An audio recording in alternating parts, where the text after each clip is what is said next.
আমার কোনো ভাই আমার ছেলের বিয়েতে যখন এসেছে তাদের নামে কোনো এলিগেশন ছিল না, এগুলো অনেক আগে, সেগুলোকে আগেই এক্সপান্স করা হয়েছে। যেটা হলো যে আপনি রাষ্ট্রপতির মাধ্যমে যেটা হয় বা কোর্টের মাধ্যমে যেটা হয় সেটা আগেই ন্যায় হয়েছে, ঠিক আজকে আছে। দিস হয় ইজ না, নাম্বার হয় না, নো। প্লিজ। যে আল জাজিরা যেটা করেছে it was a drama, because they could not prove anything. এই জায়গাটা একটু স্পষ্ট আনি হতে, জিনিস, এই জায়গাটা একটু নো নো আপনার নো, ভাই আপনার ছেলের বিয়েতে আপনি আসলো শোনেন। কিভাবে? সে তো আচ্ছা আসামি ঠিক ছিল, আছে, সে তো ফাঁসির আপনি আসামি যদি ছিল। আমার যুক্তি না নেন, আপনি যদি আমার এই স্টেটমেন্ট না নিয়ে যদি এটা ড্র্যাগ করতে থাকেন, আই এম সরি, তাহলে কি শুডাই কেউ যদি একটা প্রমাণ দিতে পারে যে আমার কোনো ভাইকে আমি একটা মিলিটারি রিলেটেড কন্ট্রাক্ট দিয়েছি, I am ready to accept any consequence, একটা। এবং সেটা আমি 2021 অগাস্টে যখন ডয়চে ভ্যালিতে খালেদ মহিউদ্দিনের সাথে যখন মিস্টার খালেদ মহিউদ্দিনের সাথে যখন আমার ইন্টারভিউ ছিল প্রায় 1 ঘন্টা, আমি সেখানেও চ্যালেঞ্জ দিয়েছিলাম।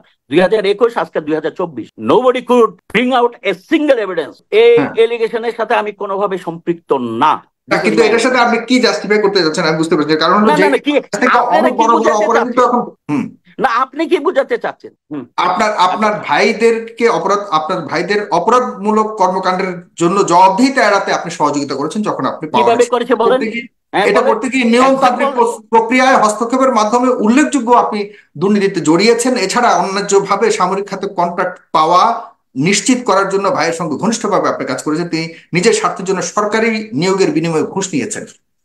আচ্ছা, না সেটা তো আমি প্রথম তো আমিই বললাম, আপনি যেটা আবার রিপিট করলেন, হ্যাঁ, আমি না, তো ঠিক আছে। সেটা বললাম। আমি আমি তো সেটা সেখানে সেখানে প্রথম কথা হলো এখানে বলেছে আমার ভাই, ঠিক আছে।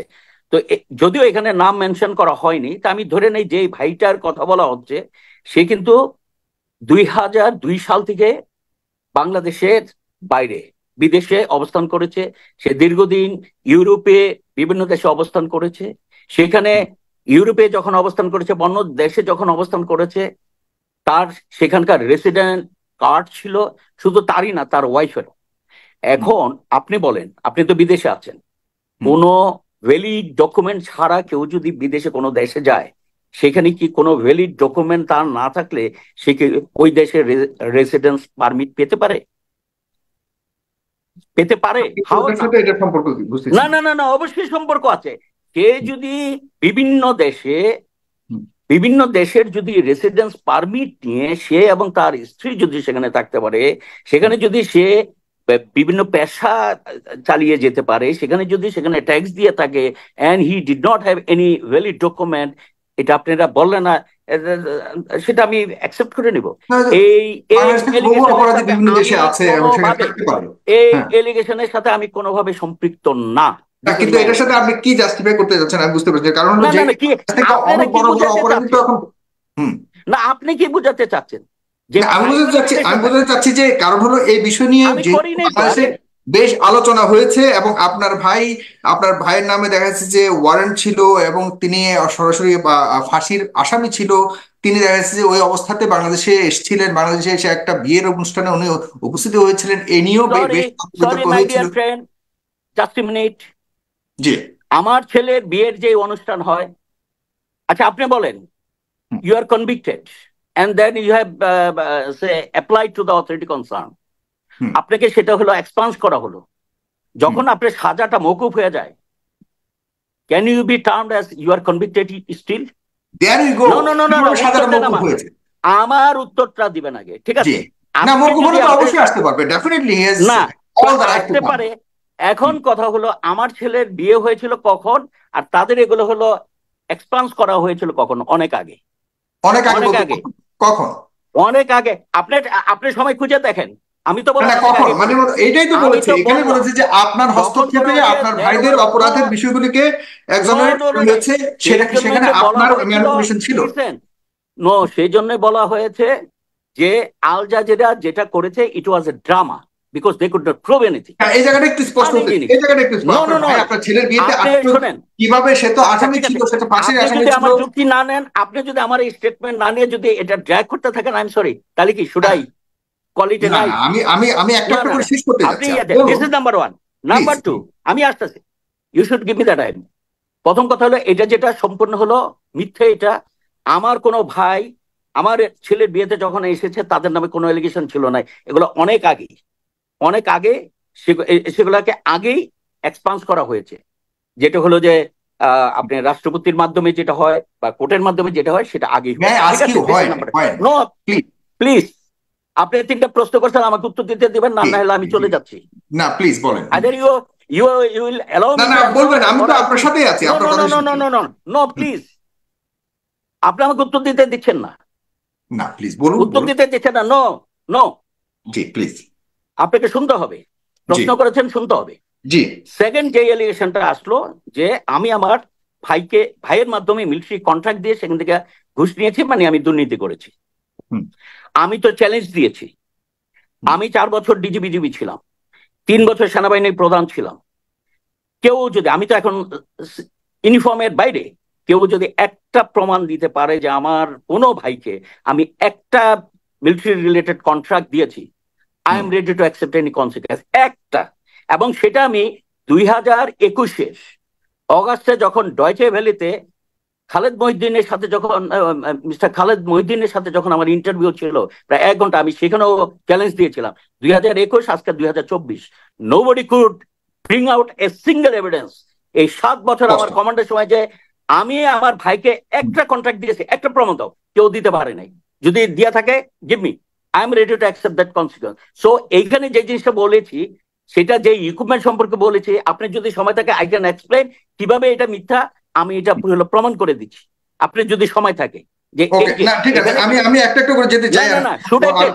আচ্ছা, হুম সো ইট ওয়াজ এ কারণ হয়েছে কি না, এখানে হলো বলতে হবে, কারণ অনেকে শুনছে, তাদের একটা ধারণা, স্পষ্ট ধারণা থাকা উচিত। হুম এখানে যে মিলিটারি ইকুইপমেন্টের কথাটা বলা হচ্ছে, হুম যদিও এখানে মেনশন করে নাই, কিন্তু আল জাজিরাতে সেটা মেনশন করেছিল। হুম সেটাই হলো একটা স্পাইওয়্যার, যেটা হলো একটা সিগন্যাল ইকুইপমেন্ট, যেটা দিয়ে হলো ইন্টারসেপশন করা হয়। হুম এইটা হলো ইউএন এর ডিপিকেও, তারা বাংলাদেশকে জানতে চেয়েছিল, বাংলাদেশ থেকে 29শে ডিসেম্বর 2016, হুম ডেট গুলো মনোযোগ দিয়ে শুনবেন, 2016 29শে ডিসেম্বর, যে এই ধরনের একটা হলে স্পেশাল একটা সিগন্যাল কোম্পানি মনুস্কো, অর্থাৎ কঙ্গোতে, ডিআর কঙ্গোতে ডিপ্লয় করা হবে, বাংলাদেশ দিতে পারবে কিনা। হুম 5ই জানুয়ারি 2017 বাংলাদেশ থেকে জানানো হলো এই ইকুইপমেন্ট আমাদের নাই, will have to procure that equipment and it needs time. আমরা সেপ্টেম্বর 2018-র আগে আমরা এটা ডিপ্লয় করতে পারবো না। এনিওয়ে, তারপরে তাদেরকে বলা হয়, মার্চ 2017-তে একটা বোর্ড অফ অফিসার্স করা হয়, তাদেরকে দায়িত্ব দেওয়া হয় to find out the equipment. এবং সেপ্টেম্বর 2017-তে তারা সেনাবাহিনীর যে প্রক্রিয়া আছে, প্রক্রিয়ার একটা অংশ GSPC, headed by chief of army staff, এবং অন্যান্য পিএসওরা থাকে, অন্যান্য ডাইরেক্টররা থাকে, কনসার্ন লোকজন থাকে, তাদের উপস্থিতিতে ওইখানে প্রেজেন্টেশন দেওয়া হয় এবং এই ইকুইপমেন্ট কেনার সিদ্ধান্তটা হয় সেপ্টেম্বর 2017। তখন এটাকে হলো অনুমোদনের জন্য পাঠানো হয় আর্ম ফোর্সের ডিভিশনের মাধ্যমে।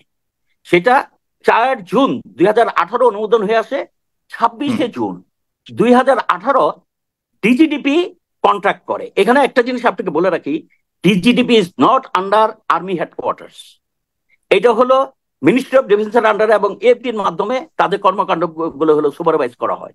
এবং ডিজিডিপিতে আর্মি বলেন, নেভি বলেন, এয়ারফোর্স বলেন, তারা যে জিনিসটা কিনবে সেটাকে ফাইনালাইজ হয়ে সরকারের থেকে অনুমোদন নিয়ে তারপরে তারা ডিজিডিপিতে দিয়ে দেয়। তারা হলো কন্ট্রাক্ট ডিল করে, তারা হলো এগ্রিমেন্ট করে। 26 তারিখ, জুনের 26 তারিখ ডিজিডিপি কন্ট্রাক্টটা তারা সাইন করেছে, আমি যেটা পরে জেনেছি 25 তারিখ, হুম 25শে জুন আমি দায়িত্বভার গ্রহণ করি। এখন হুম 25শে জুন আমি দায়িত্বভার গ্রহণ করে আমি এই দুর্নীতিটা করে ফেললাম যে ইকুইপমেন্টের হলো কন্ট্রাক্টে আমি ঘুষ নিয়েছি।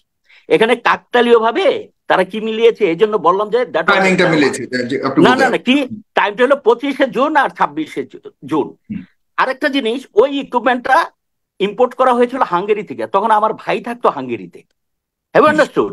এই দুইটাকে মিলাইছে। তো এখন বলেন, এটা এটা কোন পাগলে বলবে যে 25 তারিখে একজনের দায়িত্ব নিয়ে 26 তারিখে এখান থেকে হলো যে এরকম একটা কন্ট্রাক্ট সে ইনফ্লুয়েন্স করেছে তার ভাইয়ের মাধ্যমে এবং দিয়ে। কারণ এই হোল প্রসেসে, এই যে হুম 29শে ডিসেম্বর 2016 থেকে শুরু করে হোল প্রসেসে I was no a connected.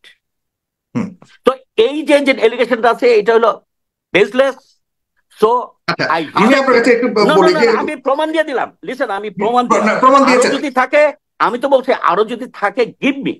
Third যে আচ্ছা ঠিক জিনিসটা আছে, বলেছেন, আপনি না না আপনি না, প্রমাণ থার্ড, দিয়েছেন। লিসেন লিসেন, হুম লেট মি ফিনিশ, তারপরে আপনি অন্য প্রশ্ন করেন। লাস্টে যে জিনিসটা বলেছেন যে এখানে হলো নিয়োগ দেওয়া হয়েছে, সেনাপ্রধান কোনোদিন নিয়োগ দেয় না।